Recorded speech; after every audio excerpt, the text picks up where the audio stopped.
بسم اللہ الرحمن الرحیم کما ارسلنا فیکم رسولا منکم یتلو علیکم آیاتنا ویزکیکم وَيُعَلِّمُكُمُ الْكِتَابَ وَالْحِكْمَةَ وَيُعَلِّمُكُم مَّا لَمْ تَكُونُوا تَعْلَمُونَ۔ صدق اللہ مولانا العظیم۔ ناچیز بندہ علامہ طلب حسین کرمانی بستی یاسرآباد چک مال تحصیل محلسی ضلع وہاڑی صوبہ پنجاب پاکستان سے عرض کرتا ہوں کہ آپ نے اللہ کے کلام کو پوری دنیا میں پھیلانا ہے، ہر ایک انسان کے کان میں پہنچانا ہے۔ اللہ کا اسلام، اللہ کا حکام اور رسول اللہ صلی اللہ علیہ وآلہ وسلم کا پیغام، تاکہ یہ تبلیغ فرض ہے، ہر انسان تک پہنچ سکے۔ قیامت کے دن یہ کوئی نہ کہے کہ میرے کان میں اللہ کا کلام اور اس کے حبیب کا پیغام نہیں پہنچا تھا۔ گزشتہ دن میں ویڈیو پہلے تقریر اپنا وائز کر چکا ہوں اس صورت مبارکہ کا۔ اب میں آپ کو آج اس کی تفسیر عرض کروں گا، اس آیات مبارکہ کی۔ میرے دوستوں، یہ آیات مبارکہ سورۃ بقرہ کی 151 ہے، دوسرے پارے میں ہے۔ اللہ تبارک و تعالی نے فرمایا قرآن مجید فرقان حمید میں، کما ارسلنا فیکم، جیسا کہ بھیجا ہم نے تم میں سے۔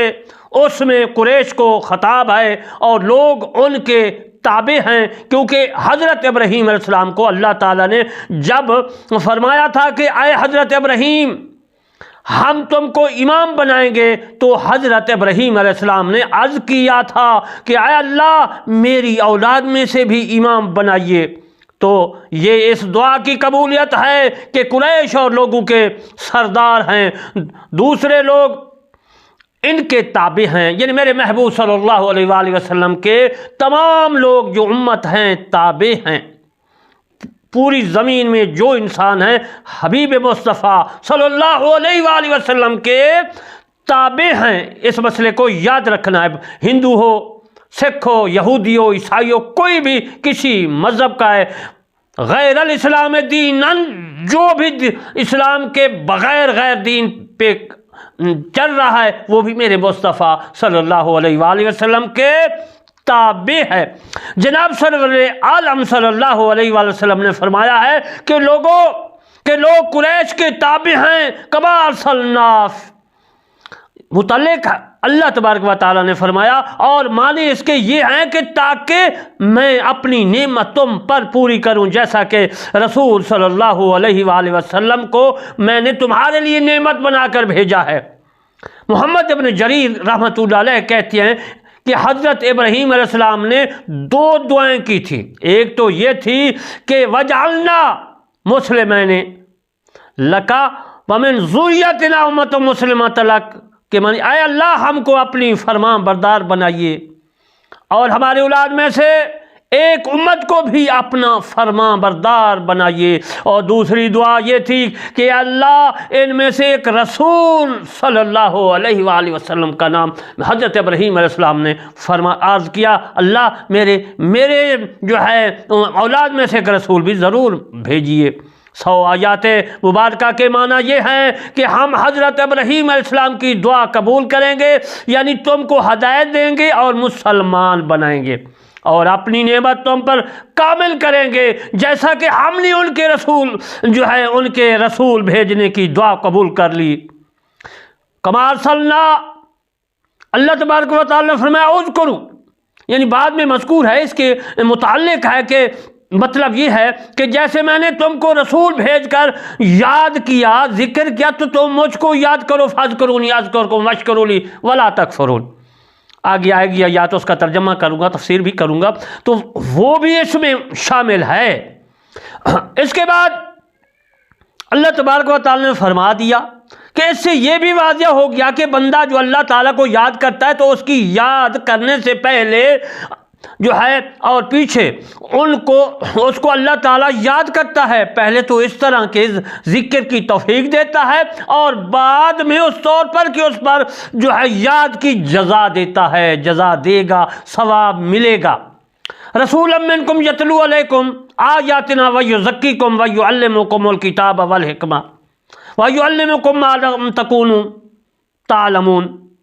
ایک رسول تم ہی میں سے ہے جو پڑھتے ہیں تم پر ہماری آیاتیں. رسولم منکم، کم جو ہے یہ مذکر کا صیغہ ہے، اور یہ جو ہے حاضر کا مخاطب کا صیغہ ہے، اور یہ جو ہے جمع اور مذکر کا صیغہ ہے، اور مردوں کے لیے جو ہے یعنی مردوں میں سے رسول آئے گا. اور اگر صیغہ اس میں ہوتا کننا یا ہن وہ تو مؤنث ہوتا، لیکن یہ صیغہ جو ہے کم ہے، کا کما کم، مردوں میں سے آئے گا رسول. یہ میرے مصطفیٰ صلی اللہ علیہ وسلم مرد ہے. اس کے بعد اللہ تبارک و تعالی فرماتا ہے کہ جب میرا رسول آئے گا تو کیا ہے، ایک رسول تم میں سے جو پڑھتے ہیں تم پر ہماری آیاتیں یعنی نشانیاں اور ہمارے احکام، اور تم کو ایک پاک صاف اور سکھاتی ہے کتاب اور علم، اور بتاتے ہیں تم کو وہ باتیں جو تم نہیں جانتے تھے. اس کے بعد اللہ تبارک و تعالی فرماتا ہے تم رسول منکم میں رسول سے مراد محمد مصطفیٰ صلی اللہ علیہ وآلہ وسلم ہے. تعلیم کو 2 مرتبہ اللہ تبارک و تعالی نے ذکر فرمایا. وَيُعَلِّمُكُمُ الْكِتَابَ کو اللہ تبارک و تعالی نے 2 مرتبہ اس کی بھی میں تفسیر عرض کروں گا، آپ نے غور سے سنی ہے کہ 2 مرتبہ وَيُعَلِّمُكُمْ کہ میرا محمد مصطفیٰ صلی اللہ علیہ وسلم 2 مرتبہ فرمایا کہ تعلیم سکھاتا ہے. اللہ تبارک و تعالی نے 2 مرتبہ کیوں فرمایا؟ آپ نے اس بات کو غور سے سننا ہے.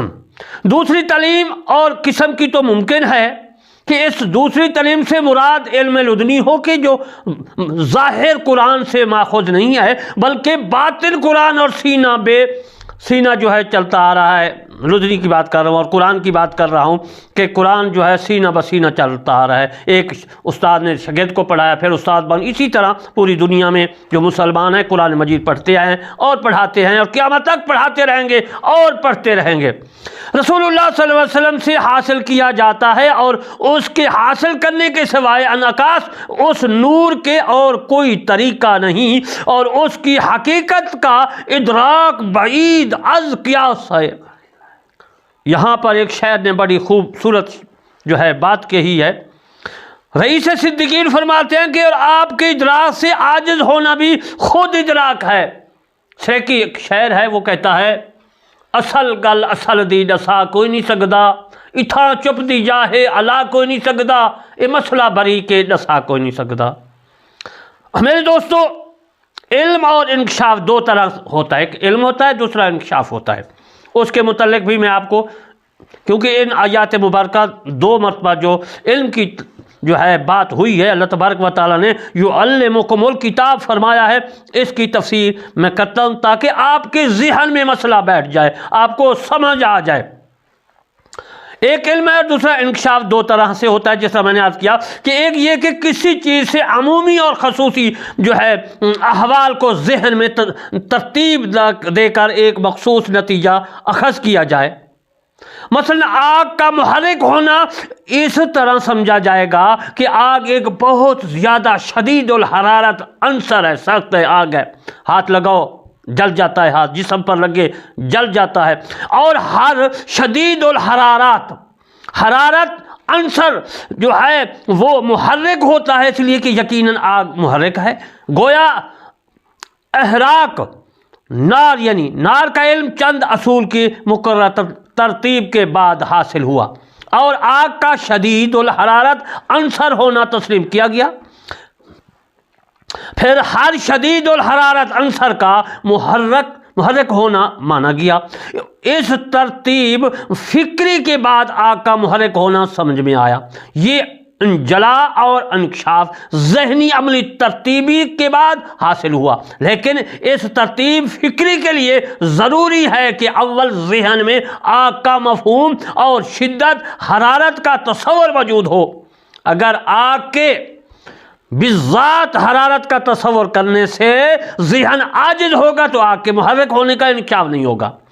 علم کی دوسری نوعیت اس طرح ہوتی ہے کہ بغیر ترتیب مقدمات کے نتیجہ کا انکشاف ہوتا ہے. مثلا سورج کا طلوع، برف کی سردی، آگ کی گرمی ہم بغیر کسی غور و فکر کے سمجھتے جانتی ہیں اور محسوس کرتے ہیں کہ یہ دونوں قسم علم تحصیلی اور عملی کی ہیں۔ علم ایک اور قسم ہے جس کو علم حضوری کہتے ہیں، اس میں تصور ذہنی کی ضرورت ہی نہیں ہوتی، نہیں پڑتی، نہ شے معلوم کی صورت ذہن میں آتی ہے، بلکہ انسان کے نفس کے سامنے خود معلوم اپنی پوری حقیقت اور احوال کے ساتھ بالاجمال موجود ہوتا ہے، جیسے ہم اپنے وجود اور اپنی انانیت کو جانتے ہیں اور یقیناً رکھتے ہیں کہ ہم ہیں باری تعالیٰ کی ذات، صفات اور مبتدا و معاد کے تمام فوق و طبیعات۔ تفصیلی احوال کا انکشاف ذہنی ترتیب سے ممکن نہیں ہے۔ ذہنی ترتیب میں مقدمات کا علم پہلے سے ہونا چاہیے، اور الہیات کے مباحث میں اس کا امکان نہیں، پھر یہ ذہنی عملی کبھی غلط بھی ہو جاتا ہے۔ طبیعات اور محسوسات میں بھی انسان کا فکریہ کبھی صحیح نہیں ثابت ہوتا۔ الہیات کا تو ذکر ہی کیا ہے، وہاں فکر سے کام لینا ایسا ہے جیسے تاریکی میں مادرزاد اندھا نبینا کا ہاتھ پاؤں مار کر سیدھا راستہ دریافت کرنا۔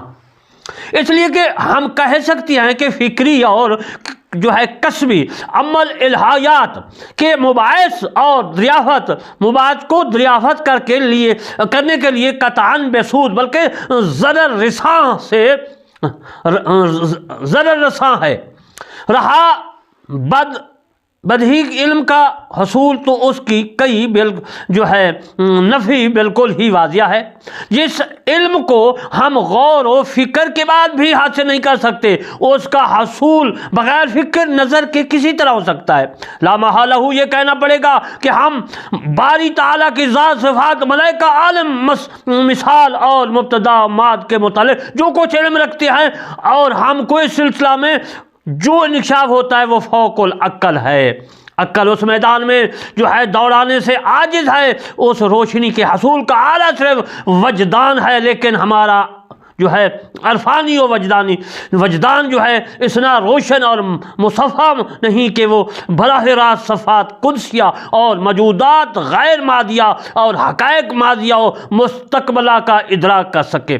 ہم کو ضرورت ہے کہ کوئی قوی روشن عکاس وجدان والی ہستی ہو جو عین کی طرح دوزخ رکھتی ہو، اس کی پشت پر مادیات کا مثال چپسا ہو اور سامنے کا رخ روشن ہو۔ وہ اپنے رخ روشن رخ کی صفائی کی وجہ سے غیر مادی الہیات کی آفتابی و شعاؤں کو حاصل کر کے مادی پشت کی وجہ سے اپنے اندر سما سکے، اور آفتاب معرفت کی طرح ہماری طرف ڈر اپنے رخ کو موڑ کر ہم پر یعنی کہ ہماری طرف ذرا اپنے رخ کو موڑ کر ہم پر تو انداز ہو سکے۔ یہی عین نبوت ہے جو علوم غیر مادیہ اور صفات قدسیہ کا نور چین بھی ہے اور ہم پر عکس ریزی بھی کرتا ہے، اور ہمارا وجدان اسی آئینہ کے توسط سے روشن اور تابیناک بن جاتا ہے۔ ہم اسی سراج منیر سے اپنے وجدانی چراغوں کو بقدر ظرف روشن کرتے اور دوسروں تک اس سراج منیر کی روشنی پہچانتے ہیں۔ سراج منیرہ قرآن میں بھی ہے، لیکن اس نور چینی پر تو توا اندوزی اور عکاسی کی حقیقت کو ادراک کرنے سے ہم عاجز ہیں۔ ہمارا یہ علم حصولی تو قطعاً نہیں ہوتا، ہاں حکمت اور کتاب کی ظاہری تعلیم یقیناً تحصیلی اور کسبی ہوتی ہے، مگر یہ باطنی وجدانی روشنی حصولی نہیں ہو سکتی، حضوری ہوتی ہے، تصور اور تصویر کے توسل سے نہیں ہوتی، مشاہدہ اور معائنہ کی شکل میں ہوتی ہے۔ مگر ہم اس ادراک کی حقیقت سمجھنے سے قاصر ہیں۔ ایک کیفہ ہوتا ہے ناقابل فہم، فہم و افہام ایک تاثیر ہوتا ہے، اور ادراک کی رسائی سے خارج بس صدیق اکبر کا یہ قول اپنے اندر ایک حقیقت عرفانیہ رکھتا ہے کہ ذات و صفات کے ادراک سے قاصر رہنا بھی ہمارے لیے ادراک ہے۔ حنظلہ بن ربیع اسیدی سے مسلم شریف میں حدیث موجود ہے، فرماتے کہ مجھ سے ابو بکر صدیق رضی اللہ تعالیٰ عنہ ملی اور پوچھا کہ اے حنظلہ کیا حال ہے؟ میں نے عرض کیا کیا پوچھتی ہو؟ حنظلہ تو منافق ہو گیا ہے۔ فرمایا سبحان اللہ، یہ کیا بات ہے؟